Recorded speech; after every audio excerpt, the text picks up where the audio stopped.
LegacyMaker, the all sports network. The place is here and the time is now. Let's take it round for round. And people gather round. Let's see who can win the crown. All the marbles involved. Football, baseball, or golf. Who's dominating the hoops? Who's talking false or the truth? Yeah, come and show me your war face. I'll show you my war face. No holds barred, so for your sake, you better show up in good shape. Valuable information is key to your domination. So focus on preparation. Online is your reputation. Yeah, it's one-on-one. You and me, ain't no fear in me. You will see. When it comes to this, you be wearing the number 23. In debate, I hold my weight, cause these sports I'm attached to it. Your legacy, get ready, cause I'm gonna set a match to it. Hey. Burn 'em, fire, fire, fire, fire, burn 'em. Fire, fire, fire, fire, burn 'em. Fire, fire, fire, fire, legacy on fire, fire, fire, fire, burn 'em. Fire, fire, fire, fire, legacy on fire, fire, fire, fire, burn 'em. Fire, fire, fire, fire, legacy on fire.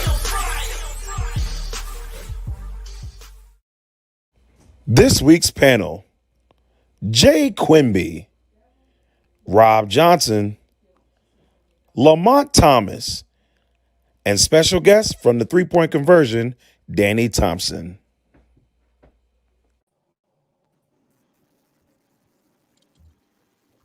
Yo, what is up, everybody? Welcome to another episode of Legacy on Fire here on the LegacyMaker Sports Network. Episode 13 coming at you today here at the 8:35-ish hour. But we're here live on the LegacyMaker Sports Network, and we're ready to get this bad boy started today. First of all, let me go ahead and introduce you to the panel for today. First, let's start off with the man who is the co-founder of the LegacyMaker Sports Network, as well as the podcast co-host on the LegacyMaker Sports Podcast, Mr. Jeremiah Quimby. What's up, sir? Hi, everybody. What up? And, of course, we got our man, Mr. Robb Johnson, who is a host of the No BS Sports Zone. What's up, Robb? How you doing, brother? Robb is feeling energetic today. Of course, we got our man from Commonwealth Sports Talk, one of the co-founders of that brand there, Mr. Lamonte Thomas. How you doing today, sir? I'm good, man. I'm ready. Let's go. Oh, man. And, of course, our special guest today, coming on over from the three-point conversion, Beyond the Buzz. I could go a little on and on and on. My man, Mr. Danny Thompson. How you doing, brother? Man, I mean, I feel like I got to be the energetic one. You know, I said more words out than everybody else has. No worry. They're going to wake up. Here. I'm pretty sure they're going to wake up real soon. And once again, like you said, we're ready to make this thing happen. Of course, we're going to start this thing off, ladies and gentlemen, with quick takes to see how things are going. Some quick conversations that we're going to have. First one we're going to have is on the top 5 young NBA players, the top 5 players, the young guys, the guys who are taking over the league. We've seen a lot of greatness going on in the playoffs right now. So we're kind of getting a chance to see what some of those guys could do. But I'm going to start this one off with our guest. Danny, tell us top 5 young NBA players right now. All right, number one, you got to go Luka Doncic and the Dallas Mavericks. Real simple. What can he not do? Score, rebound, assist, pass the ball. He just can't get out of the first round, but he's got time to do it. Number 2, I got to go with my guy LaMelo Ball from my neck of the woods out in Charlotte. 19 years old, the reigning defending NBA Rookie of the Year. Not more you can do than that.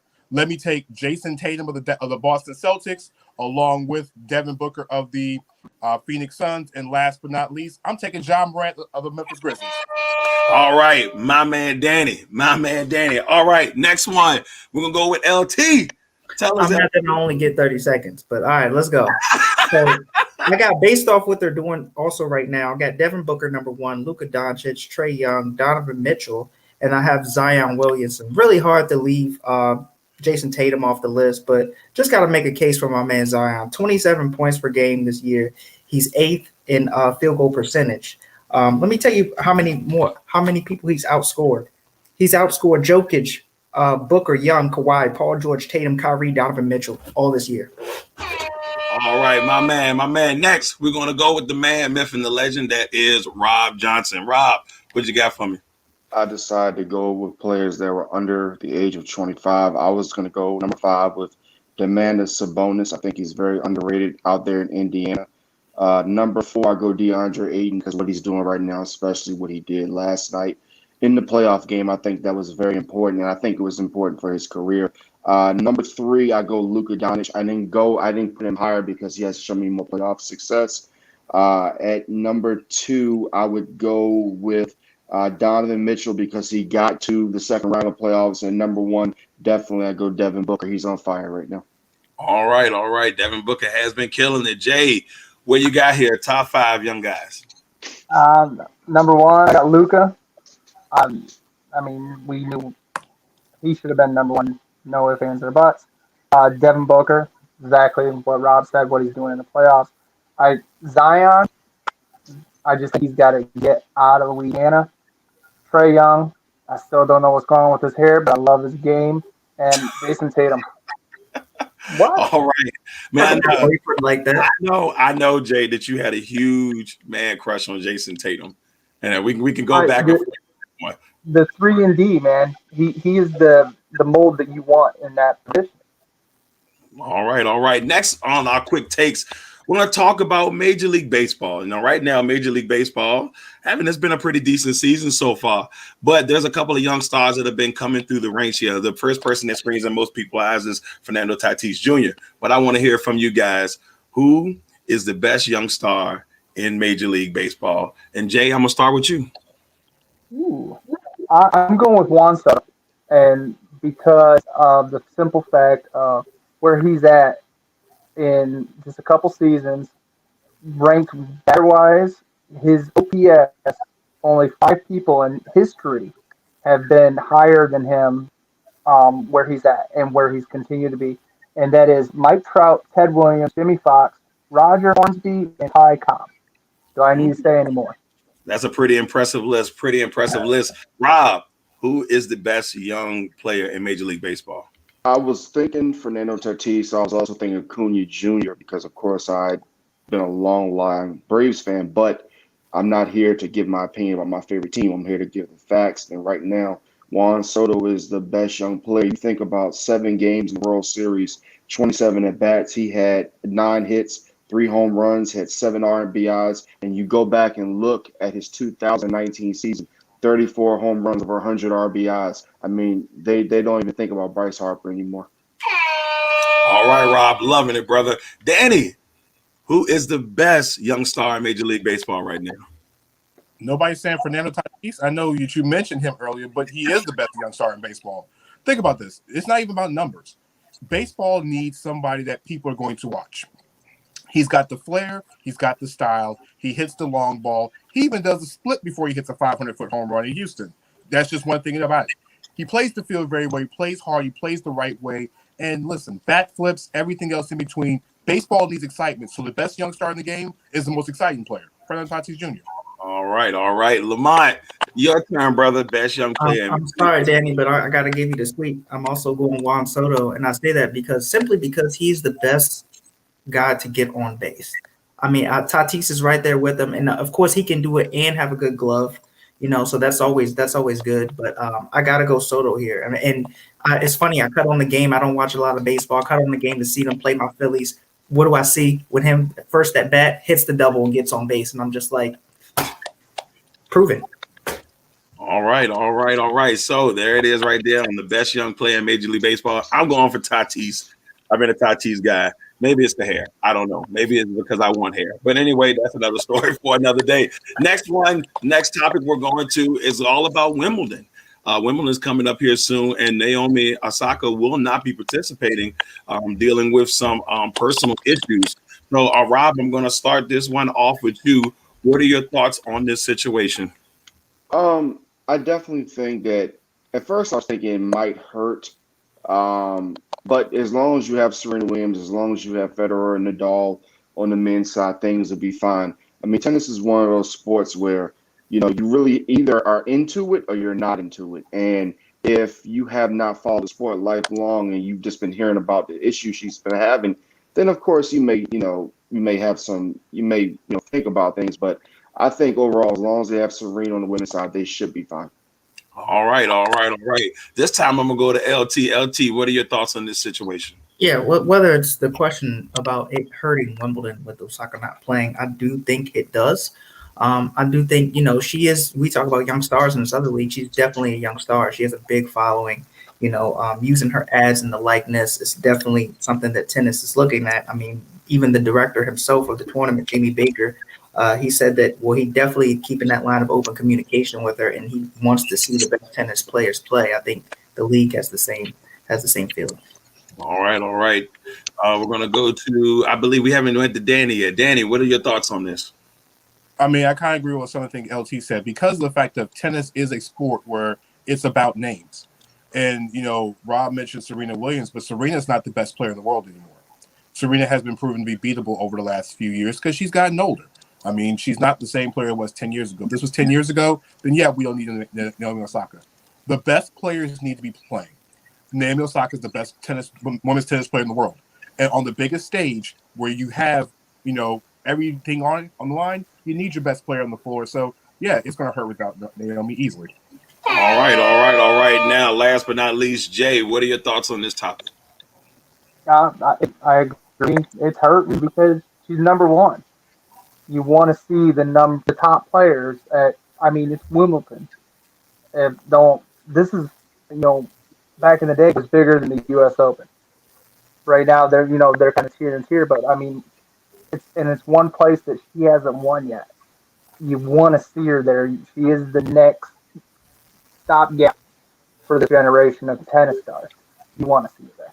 All righty. So there it is, ladies and gentlemen. Quick takes before we get this bad boy really cooking with our main topics. Fellas, I mean, I agree with Danny, man. We got to get this energy up. I think these next couple of questions will do just that. And the fire's coming. Yeah, the fire's about to come. Now, for those who are wondering, Legacy on Fire, how does this bad boy work? Well, this is how it works here. Each panelist will have 1 minute to give their opinion on that topic. And after that, each panelist will have 30 seconds to fire back or give their rebuttal on after each panelist have made their opinion known on that topic. So this will be an opportunity for those people to get their voices out there and their voices heard. So let's go ahead and make the magic start off. Now, this one was tough for me because I really didn't know where I wanted to start with this one, but it's been the biggest news all week, ladies and gentlemen. And it's the Philadelphia 76ers. I mean, is it timely, fellas, for this team to blow it up? I mean, we've trusted the process for a very long time, and it doesn't seem like, in some people's eyes, a lot of fans are impatient. Is the process over? I guess I want to know from you guys, is it time to blow this thing up? And I'm going to start this one off with Danny. Is it time to blow this bad boy up? To quote the dynamic hip-hop duo Chris Cross, blow it up, Chris. It's time to go. It's completely time to go at this point. Listen, we saw the best that we can with the Philadelphia 76ers. The last two times they got in the second round, they lost in Game 7. Yes, Kawhi beat them one time, but this Game 7 was completely horrible. Ben Simmons has to go. The process needs to be destroyed, and someone needs to go find Sam Hinkie to trade this whole bad boy away. You're wasting the years of Joel Embiid at this point. Embiid is not the guy you're going to move. Ben Simmons is the guy you should have moved, and should have moved him back in January when you had the chance to. Now, instead of getting something as close to value is, after we watched Ben Simmons shoot 3 times in 7 games in the fourth quarter, who's going to touch him at this point? You're not going to get James Harden. You're not going to be able to get a Bradley Beal.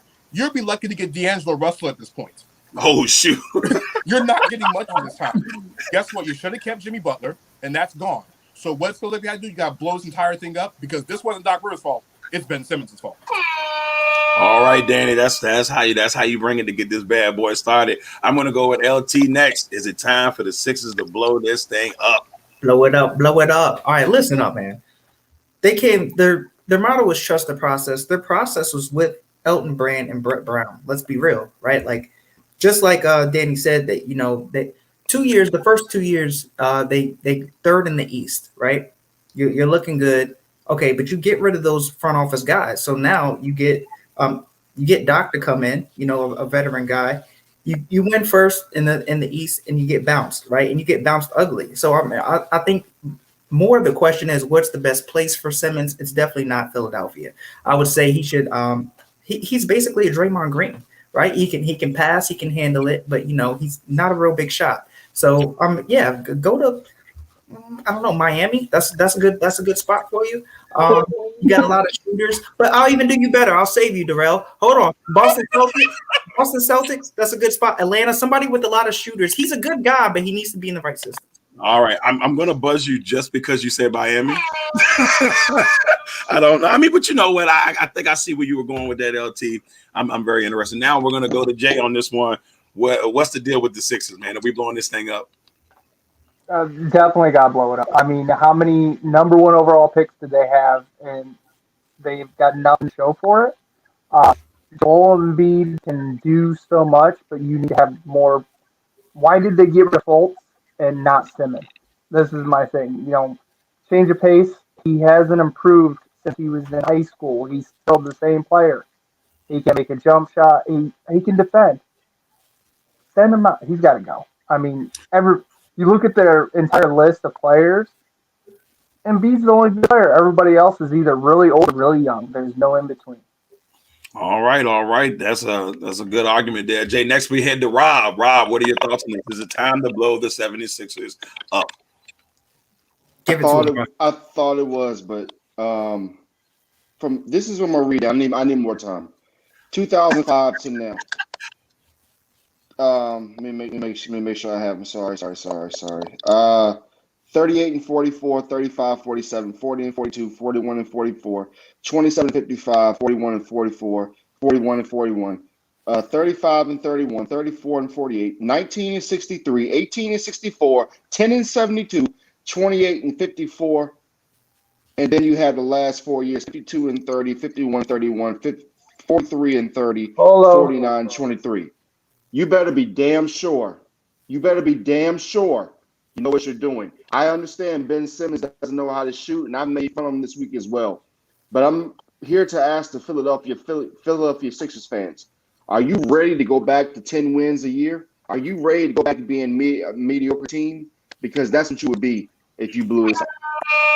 All right. So, okay, I like it. So, Danny, I'm going to give you the first opportunity here, my friend, to fire back. Do I just pick a panelist or just go in general? There you go, wherever you want, man. Go wherever you want. All right, Rob, I understand you threw out a whole bunch of statistics for the last minute of your argument. Here's the problem. They've won 2 playoff series. 2. No, that doesn't work. Ben Simmons makes $178 million. Embiid's on a max contract. Tobias Harris is on an immovable contract. There are things that cannot be moved on this roster. There's nothing you can do. And if you trade Ben Simmons or blow this thing up, unless you're trading Joel Embiid to the CFL, which is the Canadian Football League, there's no way the Sixers go 10 wins. All right. What about you, LT? Give me what you got. Bro, Rob, unofficially, I do remember you saying that Simmons needs to be traded to the tropics for coffee black and a new washing machine. What's up, bro? What's up? We got to get rid of this guy. We got to go pack your bags. I don't care where you go. You got to get up out of here. That's for one thing. Again, the last 5 years was very important because you were third in the East, but you look like a more promising team. You winning first is fine. You ain't going to win 10 games with no Joel Embiid. Rob, your chance to fire back, sir. Like I said, I want him to be traded because of his jump shot and everything. However, we just got through a pandemic year. This is his first time with Doc Rivers. Give Doc Rivers some time with this guy. Let me ask you something, guys. Do you think the Minnesota Timberwolves will trade places with Philadelphia Sixers fans right now? I mean, I'm just telling you, look, listen. Sometimes in sports, we measure everything by championships. And I love championships. I want my team to win championships. But do you want to be mediocre, or would you rather have the excitement of being in the playoffs every year? I mean, I'd rather be in the playoffs. I'd rather be in the playoffs every year than be trash. All right. Jay, your chance to fire. Always been trash, and we finally won a Super Bowl, and I'm loving this shit. So, by all means, I'd rather win the championship and then take a couple years, we'll be shit, and then win another championship. But I mean, it's all about winning now, and their trust the process bullshit didn't work. Blow it up. Time to do something else. Figure a different fucking process. Pay a whole bunch of people to come in and play. Give me the washing machine. Do the washing I mean, machine. legitimately, I'm gonna have fresh linen, baby. It's time to clean it up. It's time to clean it up, Rob. I mean, but here's the thing. I mean, the trade I can think about making is to Golden State. But if you already have a city that's poisoned mentally, what is it going to matter? If they get to the NBA Finals, get to Game 7, Philadelphia's still going to cry. Philadelphia is one of those cities where it doesn't matter what you do, they're still going to bitch, moan, and cry anyway because it's Philadelphia. You got to get it right. I mean, no. Philadelphia is a toxic city. And I know a lot of people from Philly don't like me. And I frankly don't give a damn because I'm not from Philly. But it's a toxic city. It is what it is. Well, but it's Dallas, so we could send them there too. I mean, listen, Philly's never happy about anything. This team worked their butts off. They got to a Game 7 against the Raptors and barely lost in a miracle shot. And the Atlanta Hawks are a tough basketball team. How about we start giving the damn Atlanta Hawks some credit? You know, we keep about blowing up. No, what I'm saying, give them some credit.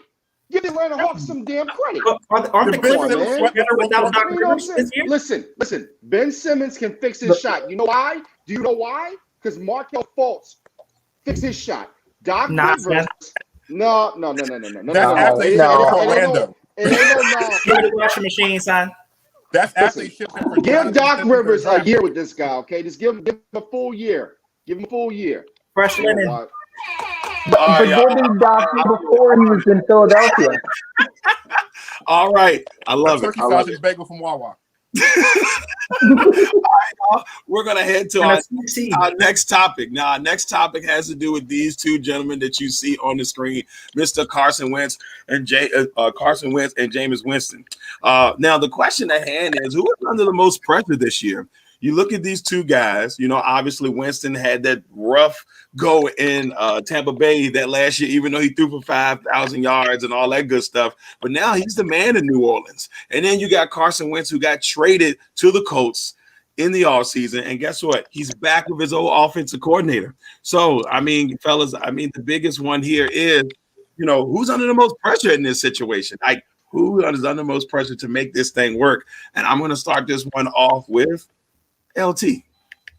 I don't know. I say that Wentz is under more pressure, and I say that because both of these teams have seen their successor come in and win a Super Bowl, right? But with Wentz, his success to do that was Nick Foles. So you have Nick Foles. I mean, and you saw he didn't have much success after that.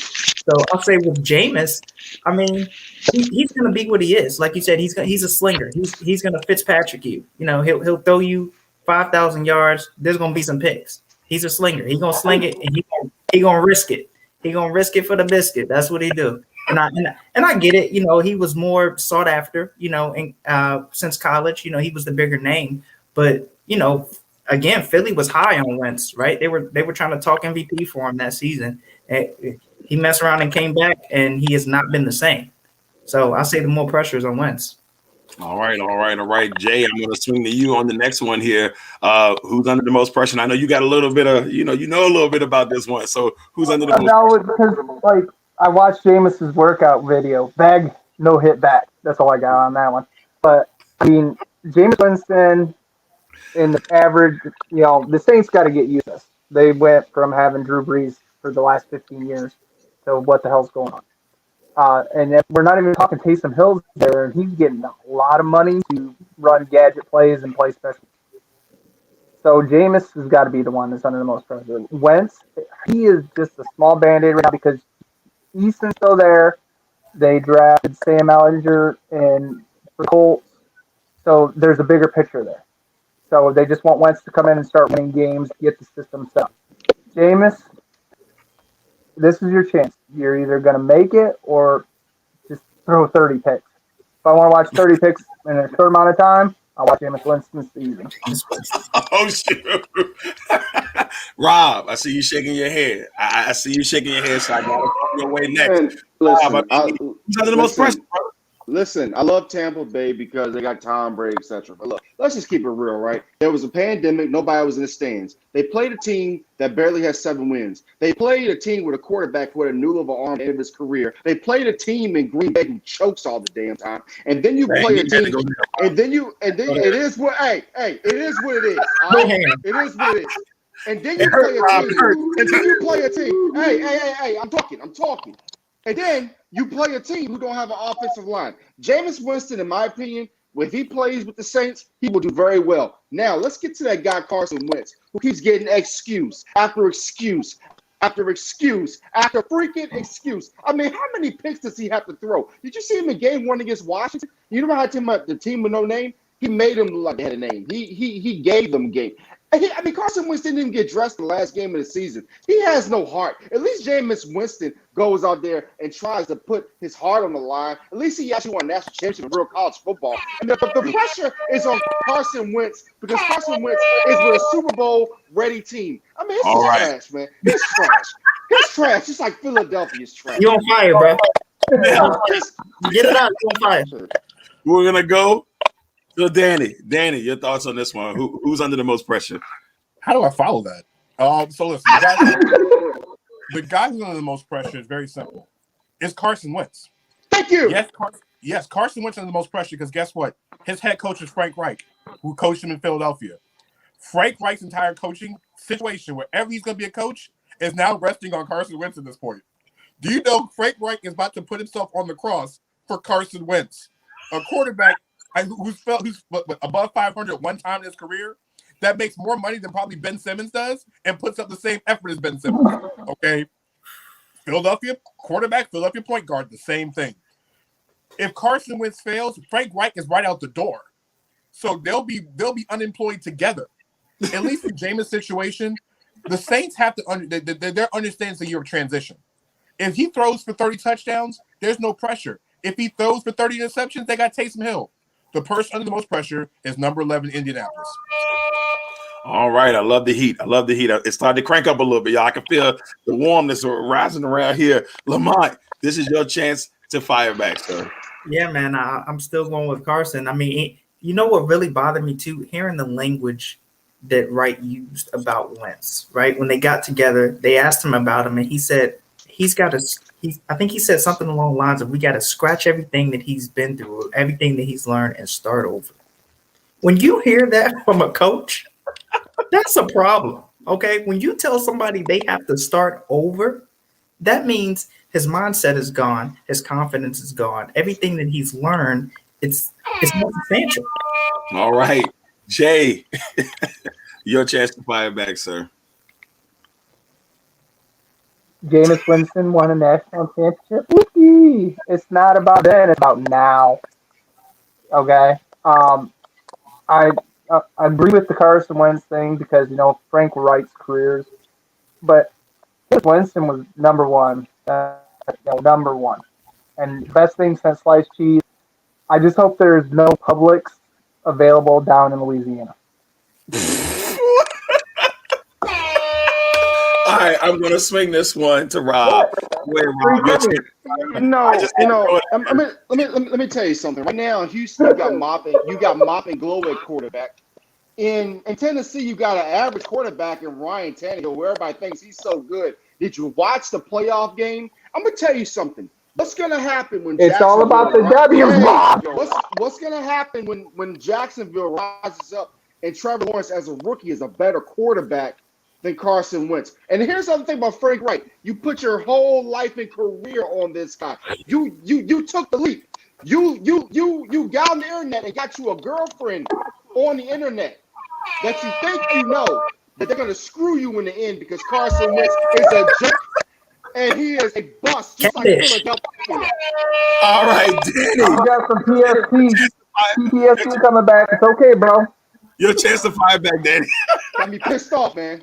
I mean, at least the excuse for Carson Wentz won't be in Indianapolis is that at least he had an offensive line in Indianapolis because that was the main excuse in Philadelphia anyway. He had no offensive line. He had no weapons. Nobody was healthy. The Colts are healthy. So when he crashes and burns, what's that really going to look like? Dang. It's just that simple. There's no excuses. He's got good receivers. He's got a good offensive line, knows how to block. I don't want to hear nothing when the Colts go 6-11 this year. All right. So before we go, Rob, real quick, what you got? Just he didn't have his protein. That's why he didn't win. He didn't sleep well. That's why he lost the game. He wasn't feeling well. That's why he lost the game. I mean, somebody in the media is going to make an excuse for this piece of trash. I mean, there's somebody that's going to make an excuse for him. Maybe Darren Orlovsky, the same guy who ran out the back of the end zone. I mean, we really want to listen to his analysis, right? He knows what the hell he's talking about for 0-16 team. Get the hell out of here, man. Maybe Carson Wentz, man. Carson Wentz. What are we talking about here, man? Carson Wentz. That's what we needed. We needed to talk football to wake Rob. That's what it was. That's what it was. In my opinion, I think the most pressure is on Carson Wentz. I'm going with Wentz in this one. He's got to straighten up and fly right. No more excuses, buddy. Injuries. You got the best offensive line in football. More pressure than a 1985 Pinto with a tire about to bust. All right. Now, so we're gonna head to Big Shirley alert. Not Big Shirley though. Big Shirley alert. Now on our next topic here, we gotta figure this one out here, y'all. That's right. You seeing Ben Simmons on the screen, but the biggest question at hand is like, who is the biggest waste of money in sports? You've been hearing that Ben Simmons is making $32 million a year, and you know what? As we saw in the playoffs, we didn't get a chance to. He had a chance to shine. He gave up. He gave up on the dunk that he should have had, and he passed the ball. So the question is, who is the biggest waste of money in all of sports? Excuse me, Before we move forward, can I just ask one question? Yes. Why the hell does he look like that? Why is he holding the ball like that? What's going on there, man? He's Australian. What more do you want? He don't know how to shoot it. He doesn't understand. All right, so I'm gonna start this one with Danny. So Danny, who's the biggest waste of money in sports? Man, I mean, we've trashed him for the last 30 minutes, so I guess I'll keep continuing at this point. Ben Simmons is the most overpaid, overhyped, whatever you want to call man in sports. Listen, I watched Ben Simmons in high school. I watched him play at Mount Verde. I actually talked to his coaches in Mount Verde, and they talked about how great he was, how great he was going to be. I watched him at LSU dominate kids like he was playing in the 6th grade. Okay, I thought he was going to go to Philadelphia, and he looked like he was going to attempt to be a basketball player. But something happened in the last, the time since he got drafted. It's the fact that he's now gone to Hollywood. You know what? You know who's to blame for all this? I know where his failure went. It's all Kendall Jenner's fault. Let's blame Kendall Jenner. We're going to blame the entire Kardashian family for all this. We're going to blame for Ben Simmons' downfall because he was dating her when he first got in the league. Oh, damn. She's now dating Devin Booker. Oh, no. Uh-oh. We're in trouble. All right, Rob, I'm going to you next. Who is the biggest waste of money in all of sports? I'm going to leave Ben Simmons alone, but we ain't going to leave the city alone. We ain't going to leave the city alone. He thought he was the answer by going from 34 to 3. Let's talk about that boy Bryce Harper. 13 years, $330 million. Let me tell you something about Bryce Harper. I went and saw his game one time on a Sunday. He didn't run out. He didn't run it out when he hit the ball on the ground. He just used it his way. Still got his money. When he's probably 40-41, the Seattle Mariners will probably get another $500 million with their dumb selves. Yeah, I'm talking to you, Darrell, your team. Let me tell you something. No, yeah, that's right. And then the Yankees will probably pay him. He's trying to hype you, bro. And then the Yankees will probably pay him another $50 million when he gets 50 years old. He's trash. Let me tell you something about Bryce Harper. Every time my Braves go against the Phillies, I'm confident. I feel good. I be doing James Brown. I feel good. Because I know we're gonna win. You're not gonna affect us. Philadelphia, you suck. Jay, who is the biggest waste of money in all of sports? Philadelphia. I myself am going with. I'm gonna start it over. You ready? All right, there you go. 66, yep, $66 million guaranteed at signing for what? Offensive Rookie of the Year. 1 year he was good. He sucks. He's been mediocre. The quarterback. The star. Oh, Dak Prescott. Oh, okay. Oh. Dak Prescott is not worth one dime that they're paying his ass.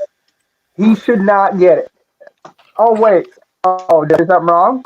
Did you win a championship last year? No, you didn't. Is he going to take a pay cut to keep the team together? No, he won't, because he is the answer. Oh, that's right. How's that ankle? Is it good? Is it good? I can't hear you. I'll see your ass week 1. Let me tell you something right now. Week 1? You don't disrespect the Dallas Cowboys. You have to I'll mute see this your guy. ass week 1, and we got something for Tom Brady. Hey, All right. He like the drunk uncle at the cookout. LT is all you, I brother. got him. I got him. The Check best out. money in sports. I'm gonna leave the rest of them alone. The biggest waste of money in sports. Listen, I look at this contract, Steven Adams for the Pelicans, okay? And this is why we need to free Zion right now. Hashtag free Zion, okay? This man makes $30 million a year. $30 million. He averages 8.2 points and 9.2 rebounds a game. That's the same numbers as Enes Kanter. Okay? Enes Kanter. He is the highest paid center in the NBA. He makes more money than Joel Embiid and Jokic, the MVP of the league. Ridiculous. 24th highest player in the NBA. No, New Orleans. No. He's on the watch list, ain't he? Thank you. Danny, I'm gonna give you this opportunity, Danny, to fire back. All right, to LT's point, you can't blame the Pelicans for that. The Thunder gave all that money to him. It ain't his fault. All right, he took the Thunder's money. Blame Russell Westbrook for that one. All right, I do. To quote Dak Prescott, I mean, Jay's got a point.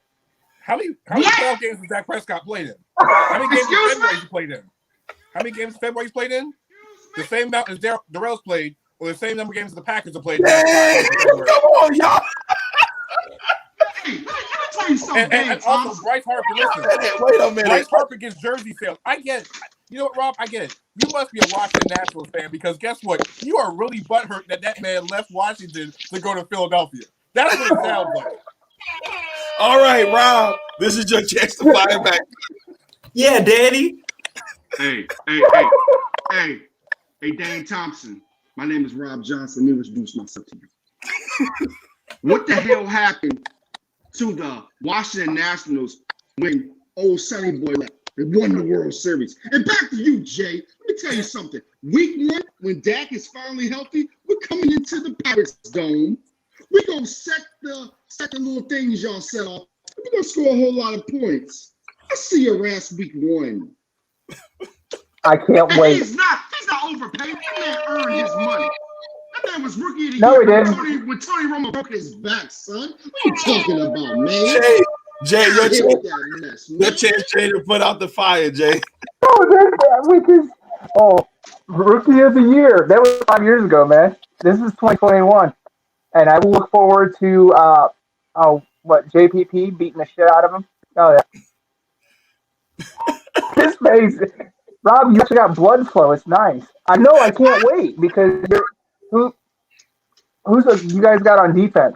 Oh, nobody to stop my offense. That's right. Keep going. Dang. Where's Byron Jones at? That's tough. Where's Byron Jones? Oh, it's the Dolphins. Okay. Rob. So Jerry, call me. All right. Okay. LT. So now to finish this up, don't go on my man Bryce. At least he homered in the game. You know what I'm saying? Let me put this. Steven Adams. Listen to this, bro. He makes more money than both of the people who were finalists for MVP. Is he your MVP? Because that's what they pay him. Is he your MVP? Ridiculous, bro. At least OKC got some picks, Danny. At least they got a bunch of picks. What do the Pelicans have? Crap. Okay. Listen. Can I speak, please? No, you're done. You're done. Can I please rebut on that, please? But for real though, give Jerry my number. Tell him call me. Please, one more time. Listen, Lamonte Thomas from Georgetown and your very esteemed education. You better say it right. You better put some. You better say it right. Hey, Virginia State University, don't diss me. Let me tell you something, sir. Don't nobody give a damn about the Pelicans. The name is stupid. Nobody cares about them. That's what I'm saying. They'll be in Vegas within 3 years. You're making my point. You're making my point. Bro, they can play Daffy. Bro, they can play Daffy Duck. Nobody gives a crap, man. Nobody cares. We only have Bryce Harper. Bring him. All right. That is Hold on. I just got a question. Danny, go ahead, Danny. I think, but it's funny. The Pelicans and the Cowboys both have the same amount of relevancy when it comes to sports because neither one of them know how to win in the playoffs anyway. Because neither one can get there. All right. Well, you know what? Danny Thompson, I'm telling you right now, sir, you seem like a very nice person. Tell Jerry call me, bro. So is your defense very nice? Everybody, He got too much is money. very nice opposing offenses, sir. He calls me though, big money, big time, big time.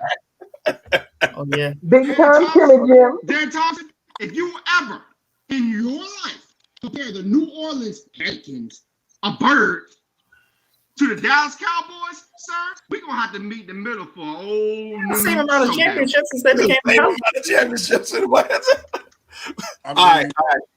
That's it. All right, so that is it for the main topics. You know, everybody knows what time. I feel like everybody now. It took a while for everybody to warm up. Everybody's warmed up now. I'm loving it. I'm absolutely. Yeah, Rob's wide awake. He's praying now to whatever deity it is he prays to. Oh my goodness! All right, now you all know what time it is. It is time for Fire, fire, fire, fire, burn on. Fire, fire, fire, fire, burn on. Fire, fire, fire, fire, legacy on fire. All right. Now it's time. Everybody gets their moment to shine. You know, I was gonna do 30 seconds. I'm gonna give everybody a minute on this one. Well, yeah. All right, so you get a minute to get something off your chest, something that is bothering you in the sports world. It is time to put out the fire. And you know, I was trying to figure out who I was gonna start with this one, but I'm gonna start with Jay. Put out the fire, Jay.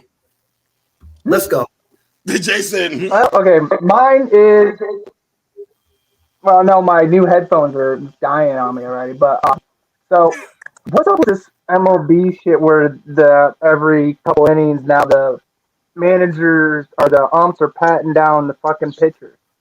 They really bitch that much about I can't ball because it's got too much spin. They've been doing this forever. Let them play baseball. It's part of the fucking game. Get over it. Yeah, that kind of got me blowing my mind too. I know the A's pitcher pulled his pants down last night. My man pulled his pants. No, there's 3 people now that they've undone their pants. And it's like they're ready to get strip searched. It's weird. Oh my God, it's great. It's absolutely great. It's your turn. It's on me? Yeah, it's all you can do. All right, listen. I'm gonna talk to these tough guys that are the LA Clippers today, bro. I'm tired, sick of them seeing them playing tough. All right, listen. Y'all want to get in a scrap with Devin Booker yesterday? Let me give you the stats on the people who got in this scrap. Beverly, yeah, you played good defense, but all those 25 minutes you played 6 points, 4 rebounds. Kawhi, Mark Cousins, 2 points. That's it. Morris, you didn't do jack. I'm sick of this. If y'all want to, and then he's gonna push Booker at the end of the game, bro. If you want to push somebody, push Kawhi off the injured reserve.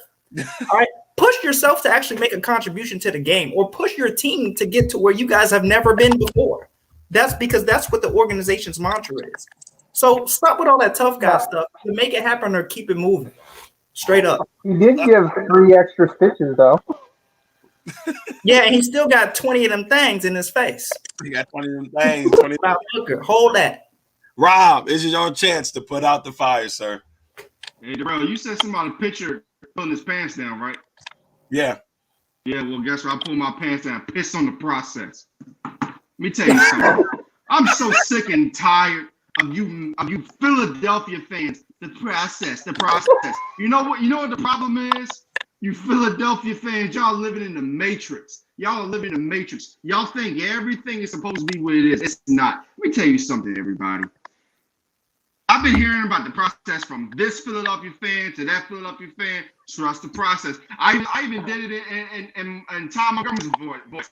Trust the process. But guess what? I don't trust the process. The process is stupid. So is the city of Philadelphia. Please don't come after me. I'm sorry. All right, so I love you, Philadelphia. I love you. I bet you do. So all right, so for me today, I'm gonna put out the fire on the Detroit Pistons. Yes, the Detroit Pistons got the first pick of the draft. That's fine and dandy. But the Detroit Pistons have not been relevant in almost 15 years. Our man Ty Montgomery wrote a great article on what's next for the Pistons. Look, guys, it's time to get it together. You got a great arena. The arena's been around for a couple of years now. It's a Little Caesars Arena, I believe, or Joe Louis wanted to. I can't remember the name in particular, but it's time for you to try to become, I'm not saying the bad boys, but it's time to make something happen. I'm tired of seeing the Detroit Pistons being mediocre. You know, they've given away so much great talent. You know, they had Middleton, but I forgot who's else. They had Middleton. I'm missing somebody, but I know they had Middleton, had another great guy on that team. So look, Detroit, make it happen, man. Get this thing back where it needs to be. The real. I hate to tell you this when somebody putting out the fire, but your argument kind of got blown out a little bit. You know why? Why? Imagine being a basketball player and I walk into Little Caesars, pizza. You ain't a pizza, dog. You ain't a Pizza Hut, dog. You Little Caesars. You got the $4 pizzas, dog. Maybe they should rename it. Maybe they should just re-rate it to New Palace or something. When they say you can't hate from outside the club, you can't even get in. All right. Danny, it's your chance to put out the fire. All right, so my version of Put Out the Fire cites for the U.S. Olympic women's basketball team, the entire committee. So we've done this again. We've pulled this process on another woman who should be on the Olympic team and another woman of color that should be on the Olympic team. Nneka Ogwumike, who is the MVP, won a championship. The WNBA president was left off the Olympic team yesterday in Candace Parker fashion for some strange reason. I've never seen a person in the history of the WNBA, no one has, who's won the MVP, won the finals, been the president of the Players Association, and not be chosen. 6-time All-Star, 5-time All-NBA, WNBA, as well as she's been in the last 5 Olympic camps and played very well in all of them. She was the MVP of the Team USA tournament when they played and won the gold medal last time around, but she got left off. But who was let on this time? Sue Bird and Diana Taurasi, who've both been to 5 Olympics. But they want to blame injuries. Taurasi and Nneka will be back next week. So what injury are we talking about? Candace Parker went through the same thing. Like Candace said yesterday, she's broadcasting in damn Tokyo instead of playing. I wonder what that's all about. That's a good one, Danny. That's a good one. That one digs a little. That one got a little bit heated. Get him, Danny. Hey, Darrell, excuse me again. I'm sorry. Excuse me. Maybe it's because, in the words of Will Smith, maybe it's because they're tall. And number 2, all this fighting they've been doing all these years, this last year about this lives matter, it keeps appearing to me that there's still a long ways to go because I keep seeing discrepancies. These WNBA players have done a lot of great work, especially African American female players. But even you look at the soccer player, I mean, she did all that talking or whatever. She's got all the commercials and all that. But, Kaepernick did the same thing and he got ousted. So, I mean, it is what it is. It is what it is. But it's okay. It's okay. It's okay because she's tall. It's okay. Jay, Lamont, anything you want to say? Go ahead, Jay. I got nothing. I'm still more. What the fuck happened to Rob? All right, everybody. Well, that is it for this episode of Legacy on Fire. Before we get off of here, I'm giving everybody the opportunity to say their piece. Hey, Jay, anything you want to say before you get off of here, brother? No, I just this is fun. People need to take something from us because it ain't nothing about anything but having fun and living life. I mean, and the other racial bullshit and things like that just pisses me off. Agree. LT? Yeah, I agree with the family aspect, man. I love getting on here, kicking it with you guys, man. And just with all the crazy stuff going on, in the world and, pandemics and all that mess, we lost a lot. We lost a lot in these last 2 years. So family is everything and family is forever. So that's all I got. Rob? Man, I ain't gonna lie to y'all. I had a rough day. I had a rough couple of weeks. But you know something? When it's showtime and when the lights come, damn. when the lights come on, the man appears. And let me say one more thing, Jay. I got your ass. We want Dan Thompson. Don't you ever compare Dallas Cowboys to do a ever get your life, sir. Tell Jerry call me, bro. But hey, you the man, Danny. You the man, Danny. I can play safety. Tell Jerry call me. Danny, before we get out of here, brother. You know, it's a pleasure being able to do this. I think it's the first time I've done this, so it's the first time I've been able to have a chance to be on the stage with LT and Rob and Jay and Darrell. It's a great be on the show, and it's a pleasure always to be able to do this. And Rob, listen, I'll say this once, and I'll say that this will be the last time I say this. If you really think you want to step in a ring in a debate battle, I'm the last one you want to do it with. Check my stats. Check the Danny. The baby Danny. Hey, Danny, you're a great guy, but just as Darrell and a few other people that really know me, I have ethered a few people, but I really get focused and crazy. Let me tell you something. I am a mad scientist. I act all silly and stuff, but behind all the silliness, I'm a mad genius. Dan Thompson, you are a great competitor. You're a great man, but you are no match for me. Rob Johnson. Hey, Darrell, tell him. Now, and this is a public service announcement. Darrell, tell This him. is why you don't do drugs. Darrell, you better talk about Battlegrounds. Hey, Battlegrounds champ. Hey, Dan Thompson. No. Forget Battleground. I'll see you in Hell's Backyard 3. Listen, Darrell, set it up. You pick the time and place. I don't run. This sounds like a challenge, ladies and gentlemen. It sounds like a challenge. To quote 8 Mile before I go, this is the horror movie, and this bad guy doesn't die at the end. Dang! Okay. Look, Call me call me Chris Tucker because I'm always. look, Rob. That is it. Dak Prescott with TLA. We'll be back next week. We'll announce the time here soon. We'll let you know who's going to be joining us next week for Legacy on Fire, episode 14. I'm your man, Rob Johnson, Jay Quimby, Lamont Thomas, my man Danny Thompson for the 3-point conversion. Until next time, peace.